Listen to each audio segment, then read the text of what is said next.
안녕하세요. 유튜브 넘버원 축구 분석 전문 채널 골 때리는 TV 배팅맨입니다. 자, 지난 축구 토토 승무패 38회차 너무나도 충격적인 결과들이 너무 많이 나와서 저도 그렇고 골 때리는 가족분들도 굉장히 당황하셨을 거라고 생각이 들어요. 특히 저는 1번 경기 브라이턴과 맨유의 경기를 이변으로 봤었고 단통 무승부 말씀을 드렸었는데 경기를 보는데 역시나 경기력적인 측면으로는 브라이턴이 압도를 했다고 보이고 무승부로 끝날 줄 알았던 경기가 다 끝난 시점에 맨유에 페널티킥을 내주면서 패배를 하게 됐죠. 경기를 실제 라이브로 보고 있었는데 막 엉덩이가 들썩들썩 하더라고요. 정말 아쉬운 경기였습니다. 또한 토트넘 경기 같은 경우에는 아예 처음부터 이변으로 보고 단통 무승부로 계속 밀었었죠. 그래서 최종 픽에서도 단통 무승부를 드렸었는데 결론적으로 무승부는 적중을 했지만 손흥민 선수가 부상을 당할 줄은 몰랐네요. 손흥민 선수가 안 나오니까 완전 토트넘 경기력이 거의 쓰레기가 되던데 어쨌든 토트넘 경기는 앞으로 좀 손흥민 선수가 부상에서 복귀하기 전까지는 조금 걸러야 되지 않나 싶습니다. 그리고 분데스리가는 사실 말하기가 싫어지네요. 너무나도 생각지 못한 이변들이 너무 많이 나와서 차라리 그 덕에 2월이 된 게 차라리 잘 됐다는 생각이 들고 있습니다. 지금 대충 39회차 경기 리스트를 봤는데 승무패 39회차에서는 무조건 1등이 나올 것으로 보입니다. 그렇기 때문에 좀 더 철저하게 준비를 해야 될 것으로 보이고 골 때리는 가족분들도 이번 한 주 또 열심히 분석을 하고 제 영상도 시청하시고 하면서 좋은 결과 있으셨으면 좋겠습니다. 자, K리그가 들어왔기 때문에 기존에 해드렸던 것처럼 골대법으로 폴더스 줄이기 주중에 K리그만 공유를 드릴 예정이고 오늘은 지난주에 K리그가 승무패에 들어오지 않았기 때문에 경기 안 보신 분들이 많을 것 같아서 전 경기에 이 팀이 어땠다 정도로만 말씀을 드리면서 39회차에 경기는 어떻게 되겠다라고 예상해보는 시간 가져보도록 하겠습니다. 말씀드린 대로 아직 저도 경기를 제대로 보지 못한 상황이기 때문에 어떤 결과가 나왔다, 그 결과로 볼 때 어떤 결과가 나올 것 같다 정도로만 말씀을 드릴 거니까 이 영상에서 승무패 말씀을 드렸다고 그대로 찍지 마시고 K리그에 대한 감만 다시 잡는 정도로만 생각해 주시면 될 것 같습니다. 자, 그러면 축구토토 승무패 39회차 K리그 5경기 말씀드리기 전에 좋아요 눌러주시고 처음 오신 분들께서는 구독 누르고 좋아요 눌러주시면 감사하겠습니다. 누르셨으면 시작해 보도록 하겠습니다. 1번 경기 광주 대 대구. 광주는 지난 포항과의 경기에서 5대3으로 패배를 기록을 했습니다. 전반전을 1대0으로 포항이 앞선 상태에서 마치고 후반전에 곧바로 2대0으로 포항이 앞서 나갔지만 광주의 뒷심이 살아난다고 보였어요. 펠리페 선수의 골을 시작으로 윌리안, 엄원상 선수가 차례로 골을 기록을 하면서 모든 공격진이 13분 만에 광주에 3골을 만들어내면서 포항을 잡는 것 같다라고 보여졌지만 역시 곧바로 포항의 반격이 시작이 됐었죠. 동점골을 기록을 하고 그 이후에 제역전골에 추가골까지 만들어내면서 5대3으로 포항이 승리를 했습니다. 여기서 일단 주목을 해야 될 점으로 보이는 게 광주의 좋았던 모습은 전반전에 좀 무기력한 모습을 보여주면서 포항에 완전 밀리는 모습을 보여줬었지만 후반에 김주공 선수가 투입이 되면서 경기 분위기가 바뀌었다는 점에 주목을 해야 될 것 같고 광주의 안 좋았던 모습은 이 경기에서 바로 수비수 홍준호 선수의 퇴장과 펠리페 선수의 퇴장입니다. 뭔가 경기 분위기가 득점이 많이 나오면서 경기 분위기가 굉장히 과열이 되면서 이런 퇴장들이 나왔고 이번 대구와의 경기에 펠리페 선수가 못 나온다는 건 너무나도 큰 손실로 보입니다. 상대팀 대구는 울산과의 경기에서 2대2로 무승부를 기록을 했습니다. 대구는 강한 전방 압박을 펼치면서 경기를 펼쳤고 세징야 선수의 선제골로 경기를 시작을 했죠. 하지만 곧바로 주니오 선수의 골이 있었고 후반전에는 김태현 선수에게 역전골까지 먹혔습니다.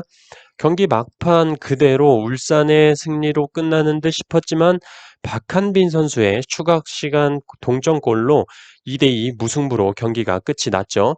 울산은 역시나 김도훈 감독님의 쫄보 축구가 시전이 되지 않았나 생각이 들고 울산이 수비적으로 내려앉아서 경기를 플레이하는 모습을 보여줬죠. 어쨌든 대구는 이 경기에서 에드가 선수가 아킬레스건 부상으로 출전을 하지 못했고 대안 선수가 전반전 종료 직전 햄스트링 부상을 당하면서 김대원 선수와 교체가 됐습니다. 결론적으로 이 경기는 광주의 주전 수비수 홍준호 선수와 최전방 공격수 펠리페 선수의 퇴장이 너무나도 커 보이기 때문에 일단은 광주가 펠리페 없이 어떤 전술을 쓸 것인가에 대해서 생각을 해봐야 될 것 같고 어쨌든 지금 상황으로 볼 때는 광주FC의 단통패 예상합니다. 2번 경기 전북 대 포항. 전북은 지난 상무와의 경기에서 1대0으로 승리를 했습니다. 한교원 선수와 이용 선수가 부상이어서 경기에 출전하지 못했고 왼쪽 측면 수비는 다시 이주용 선수가 출전을 했는데 이번에는 제 몫을 잘 해냈다고 보입니다. 그리고 이승기 선수가 골을 기록을 하면서 1대0으로 승리를 거뒀는데 일단 슈팅 숫자나 유효슛 면에서는 전북이 확실히 앞섰지만 상주 상무가 에이스인 문선민 선수와 권경원 선수를 출전을 시키지 않으면서 조금 논란이 있던 경기였던 것 같습니다. 김태환 감독님께서는 이제 전북이 울산과 우승 경쟁 중인데 전북 소속인 선수들에게 부담을 주기 싫었다고 하시던데 이게 좀 뭐 개인적으로 이게 맞는 판단인지는 모르겠습니다. 어쨌든 전북은 한교원 선수가 없을 때 좀 답답한 모습을 많이 보여주는 것으로 보이고 포항전에는 출전을 할 수 있을지 모르겠으나 강팀과의 경기에서는 항상 강한 면모를 보여주는 전북이기 때문에 최근 경기력을 보고 포항으로 갔다가는 낭패를 볼 수 있는 경기지 않나 생각이 듭니다. 상대팀 포항은 지난 광주와의 경기에서 5대3으로 승리를 거뒀죠.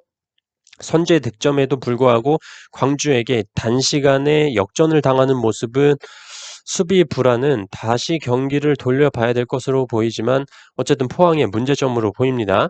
하지만 뭐 공격에서의 일류첸코, 송민규, 팔로세비치의 활약은 너무나도 좋은 포항이죠. 결론적으로 이 경기는 네임밸류는 전북이라고 볼 수 있고 최근 경기력은 포항이라고 볼 수 있고 몰라이시 감독님의 어떤 선수를 기용하느냐에 따라 경기가 달라질 수가 있어서 어느 팀 하나 골라내기가 굉장히 힘든 경기다라고 말씀을 드리고 싶어요. 일단 그래서 단통 무승부로 예상해 보겠습니다. 7번 경기 강원 대 성남. 강원은 부산과의 경기에서 2대0으로 승리를 하면서 파이널 B그룹 1위로 올라섰습니다. 초반부터 빠른 템포로 라인을 올려서 부산을 강하게 압박했지만 결정력이 조금 떨어지는 모습이었고 전반을 어쨌든 무득점으로 마쳤습니다. 그리고 후반에 다시 몰아붙이면서 고무열 선수가 한국영 선수의 패스를 받아서 선제골을 터뜨렸고 김병수 감독님의 패스가 살아나면서 부산 수비진을 흔들어 놨죠. 그리고 후반 25분에 투입된 이영지 선수가 골을 기록을 하면서 2대0으로 승리를 기록했습니다. 상대팀 성남은 지난 인천과의 경기에서 6대0으로 대패를 했습니다. 경기 시작 2분 만에 성남의 연재훈 선수가 퇴장을 당하면서 수비에 공백이 생겼고 그 결과 인천에 6점이나 내주면서 패배를 했죠. 주전 센터백이 퇴장을 당하면 어떻게 되는지 처절하게 보여준 경기로 보였습니다. 성남도 이번 패배로 인해서 11위 인천, 12위 부산과 승점이 1점 차이밖에 나지 않고 있기 때문에 강등 걱정을 해야 될 것으로 보입니다. 결론적으로 강원과의 경기에서도 연재훈 선수가 없는 성남의 수비 라인에 문제가 있을 것으로 보이고 맞대결 전적에서 2연속 무승부를 기록 중이기 때문에 이번만큼은 승패가 갈릴 것으로 보이고 강원의 김지현, 이영재 선수가 최근 폼이 좋기 때문에 조심스럽게 강원의 인천의 승리가 되지 않을까 생각합니다. 강원의 단통승 예상합니다. 8번 경기 서울대 부산. 서울은 슬퍼 매치죠. 수원과의 경기에서 3대1로 탈탈탈탈 털렸습니다. 파이널 B그룹에서 만나게 된 슬퍼 매치였고 슬퍼 매치에서 피눈물을 흘린 건 서울이었죠. 파이널 라운드를 앞두고 김호영 감독 대행이 사임을 하면서 박혁순 대행으로 경기에 임했고 감독 대행의 대행이 등장하는 희귀한 장면을 볼 수 있었어요. 어쨌든 수원을 상대로 2015년 4월 이후에 18경기 연속으로 무패 행진을 해왔는데 그 기록이 깨졌습니다. 경기력적으로도 수원에 밀리면서 슈팅 숫자도 수원의 반타작인 6개의 슈팅밖에 기록을 하지 못했고 수비적으로도 집중력이 떨어지는 모습을 보여줬고 특히나 오른쪽 측면 수비가 많이 뚫리는 모습을 보여줬습니다. 상대팀 부산은 지난 강원과의 경기에서 2대0 패배를 기록을 했고 인천이 생각지 못하게 한 경기에서 6득점이나 기록을 하면서 부산이 꼴찌로 내려앉았습니다. 어쨌든 경기력적으로 이정엽이 돌아온 부산은 간간히 공격을 하긴 했지만 역시나 결정력 있는 모습은 보이지가 않았고 후반에 2골을 내주면서 패배를 기록을 했죠. 역시나 부산은 필드골 결정력이 떨어지는 모습을 보여줬습니다. 결론적으로 서울은 경기력도 문제지만 지금 감독도 계속 바뀌면서 뭔가 전체적으로 안 풀리는 모습을 계속 보여주고 있고 부산은 반짝했던 경기력이 다시 복귀가 되지 않고 있는 상황으로 보입니다. 양팀 모두 문제가 있어 보이고 그나마 서울이 맞대결 전적에 있어서 4승 5무 1패로 앞서고 있긴 하나 서울의 단통승을 가기에는 서울도 참 믿기가 힘듭니다. 그래서 일단은 단통 무승부로 예상해 보겠습니다. 9번 경기 인천 대 수원. 인천은 지난 성남과의 경기에서 6대0으로 대승을 거뒀습니다. 마치 짝이라도 한 듯이 6득점을 기록을 하면서 부산과 득점수가 같아지면서 113일 만에 꼴찌를 탈출했습니다. 물론 경기 시작하자마자 성남의 주전 센터백 연재훈 선수가 퇴장을 당하면서 수적인 우위를 가져갔고 중원에서의 볼 점유율을 높여가면서 경기를 리드했습니다. 그리고 성남의 빌드업 시에 전방에서 강한 압박을 통해서 성남의 실수를 유발을 했고 수비 시에는 빠르게 수비 가담을 해줬어요. 그리고 인천의 무골사였던 무고사가 6골 가운데 4골에 관여를 하면서 역시 잔류왕다운 모습을 보여줬습니다. 상대팀 수원은 지난 서울과의 경기에서 3대1로 승리를 거뒀죠. 계속되는 부진이 심했던 타가트와 한석희를 투톱으로 내세웠고 3백 앞에는 상주상무 제대 후에 한석종이 배치가 되면서 경기력에 좀 안정감을 주는 모습이었습니다. 헨리 선수는 계속해서 부상으로 경기에 뛰지 못했고 이날 타가트의 환상적인 터닝슛으로 선제골을 넣었고 그 이후에 서울의 박주영 선수가 동점골을 기록하긴 했지만 타가트 선수가 연이어서 2골을 더 넣으면서 3대1로 수원이 승리를 거뒀습니다. 하지만 이날 타가트 선수의 컨디션이 너무나도 좋았다고 보이고 서울의 오른쪽 측면 수비가 너무 허술했다고 보였습니다. 결론적으로 수원의 경기력을 믿기에는 너무나도 기복이 큰 수원이고 이번 시즌 2연승이 최다 연승인 수원이 현재 2연승인데 잔류왕 인천의 기세가 지금 엄청나기 때문에 수원이 승리하지는 못하지 않을까 생각합니다. 그래서 이 경기 인천의 승과 무 투픽 예상합니다. 자, 이렇게 간단하게 K리그 5경기에 대해서 말씀을 드려봤고 좀 더 자세하게 경기 영상을 보면서 시간을 많이 투자해야 될 것으로 보입니다.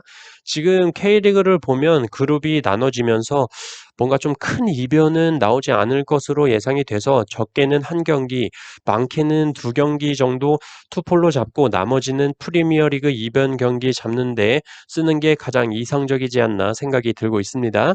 일단 오늘 밤 월요일이죠. 월요일 밤 11시에 축구토토 승무패 39회차에 들어와 있는 K리그 5경기에 대해서 골 때리는 가족분들과 이야기해보는 시간 라이브로 가져볼 예정입니다.